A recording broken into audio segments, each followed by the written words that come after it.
Hello everybody, and thank you for joining us for another nature story time. Today's story is all about traveling to a very faraway place. And by the time we post this story, I will be in that very faraway place. So this story is about a little girl and her family, and every summer they travel up to Alaska where they are salmon fishermen and fisherwomen for the summer. So without further ado, we'll jump right in. This story is called Sunrise Summer. It was written by Mathew Swanson and Robbie Bear.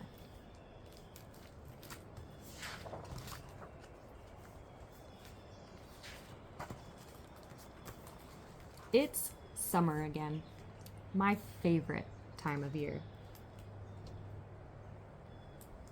How many of you have a favorite season that is summer? Lots to do in the summer. Some families pack swimsuits and sandals when they go on vacation. Mine packs onions and potatoes. Also doorknobs and batteries and spark plugs for a Ford 150. It's kind of a strange packing list. Why do you think they need those things? Our trip takes 2 days and 4 flights and 4,000 miles. It's summer again, so we're headed to Alaska.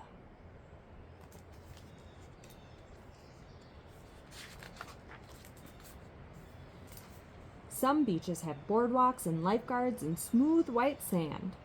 Our beach has pebbles and mud and upside down jellyfish. I use a stick to turn them upside up. Last summer, I picked tundra berries and made forts in Mole Kingdom. Last summer, I sat in the truck bed watching the fishing crew fish. This summer, I will join the fishing crew.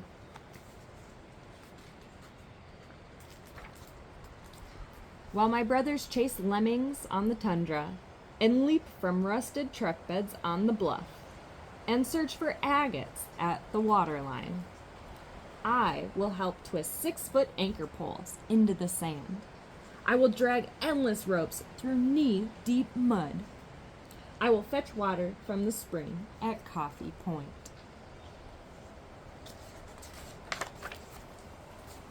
Mama says she thinks the fish are coming soon. Auntie Mako says she saw belugas at high tide. Uncle Roji says, who wants a chocolate bar? People on the fishing crew get chocolate bars.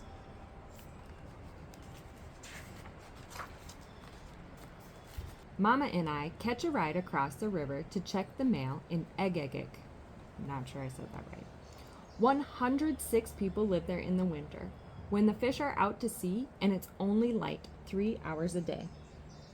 In summer, the streets are full of people who come from far away to catch the fish and ship them somewhere else. Mama and I keep an eye on the river, waiting for the salmon to come. Until they come, we keep busy, repainting the outhouse, making a pie to thank Cody for fixing our truck, then card games, then we listen to the fish report. The salmon are coming, it says. We rush to the window. The salmon are here.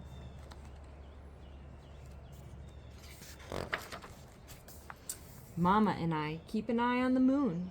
The moon shapes the tides. The tides say when we fish. The tides say that we'll fish at 4 a.m. Have any of you ever had to wake up that early?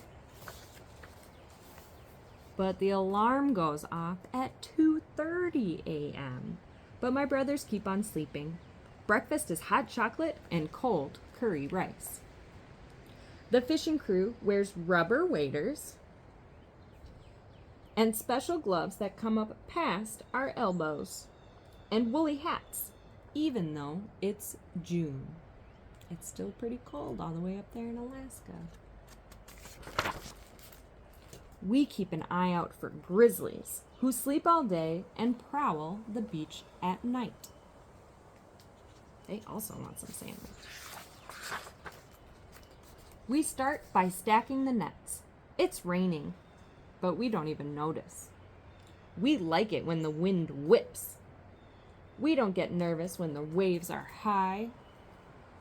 We're here to fish. It's what we do.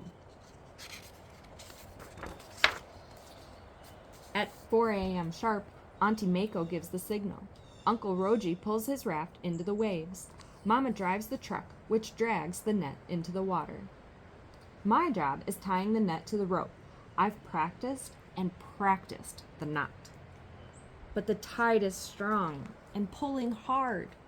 The rope is wet and smells like fish. The mud is slippery and slick. Oh no, she's having trouble tying her net.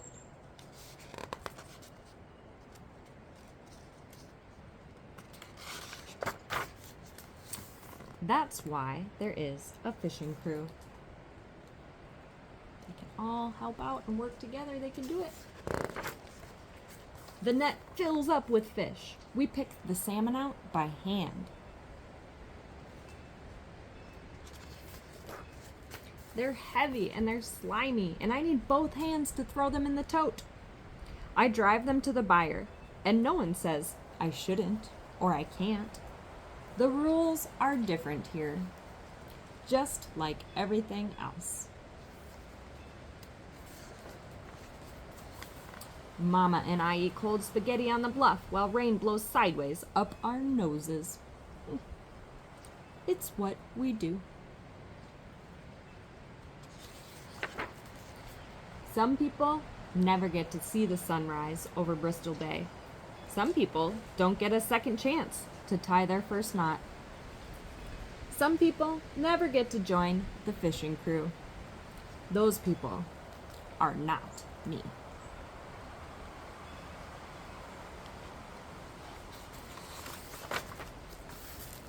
Some more information about the story we just read. It says, "Hello, I'm Robbie. I drew the pictures for this book.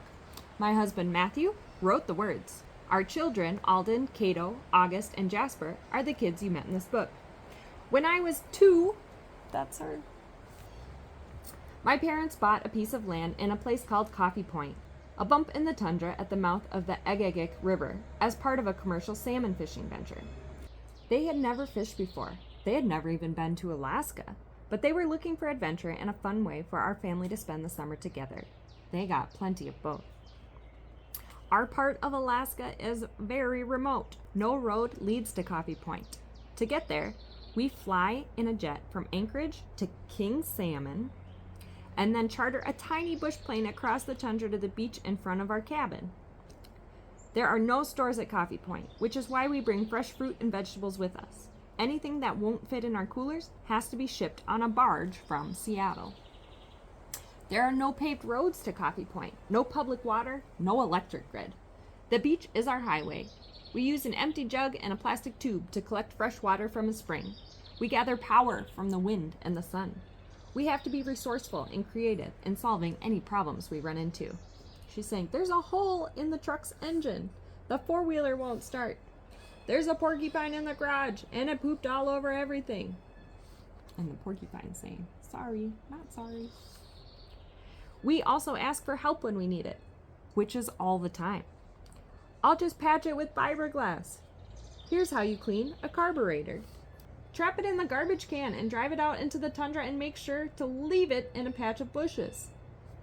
People take care of each other up there. We fish for sockeye salmon, which hatch in narrow streams and swim across a massive lake and down a river and out into the ocean. A few years later, they are all grown up and come back to lay their eggs in the exact same stream where they hatched. Amazing. The fish follow the same path traveled by Alaska natives who have relied on the salmon for centuries. The village of Egegik, right across the river from Coffee Point, was the summer fishing camp for the Aleut people, who kayaked or walked the 70 miles from their winter home of Kanatak. I'm very sorry, I'm probably saying some of these names very wrong. Some of their descendants still live in Agagik, continuing the traditional lifestyle by catching fish, hunting and trapping, and gathering berries and wild greens.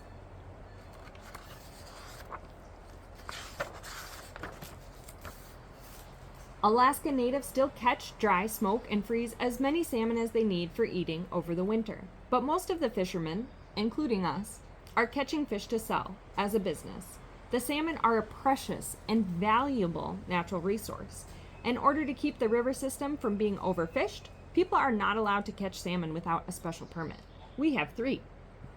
4 times a day throughout the summer fishing season, biologists who work for the Alaska Department of Fish and Game broadcasts a fish report that tells us how many salmon have made it up the river to lay their eggs. By keeping track of the number of fish that lay their eggs this year, the Fish and Game scientists make sure there will be plenty of salmon coming back next year, and all the years after that. There are strict rules about what time we can put out our nets in the water and when we have to take them back out. Once enough fish have made it up the river, the biologists let us fish. The nets we use to catch fish are called gill nets because the salmon swim into them and get caught around their gills. We are set net fishermen, which means we do our fishing from the shore where the nets are set in place. We create a huge rectangle of rope with anchors and pulleys at each corner and attach our nets to the rope. At the exact second that the Department of Fish and Game says we're allowed to begin, we use our trucks to drag the nets into the water, and then we cross our fingers that there are fish. There are also drifters who fish farther from the shore and pull their nets behind them in boats. You can see they have their set nets, and then other people are drifters. Once our nets are in the water, we wait for them to fill up with fish. Then we pull ourselves along the net in a small rubber raft and remove each salmon by hand. As soon as the raft is full, we sell the salmon to people in large trucks with cranes that lift and weigh our fish, who drive them up the beach to a processing plant where they are cut into fillets, frozen, and shipped all over the world. Pick fish out and net, sell the fish. Fish get processed on the slime line. Ooh. Fish are shipped all over the world. Makes great sushi. In an average summer, our family catches about 10,000 fish. Wow. Not including the ones we eat. We are so grateful that we get to spend our summers in this magical place, and so pleased to share a tiny bit of it with you. If you ever find yourself in our distant corner of Alaska, please stop by and fix our truck, and we'll bake you a pie.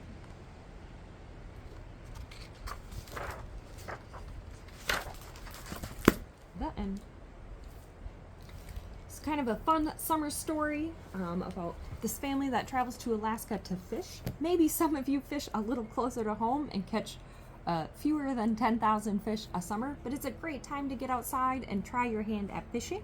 We'll put some fishing resources down below, and we hope to see you again soon for another story time. Bye-bye.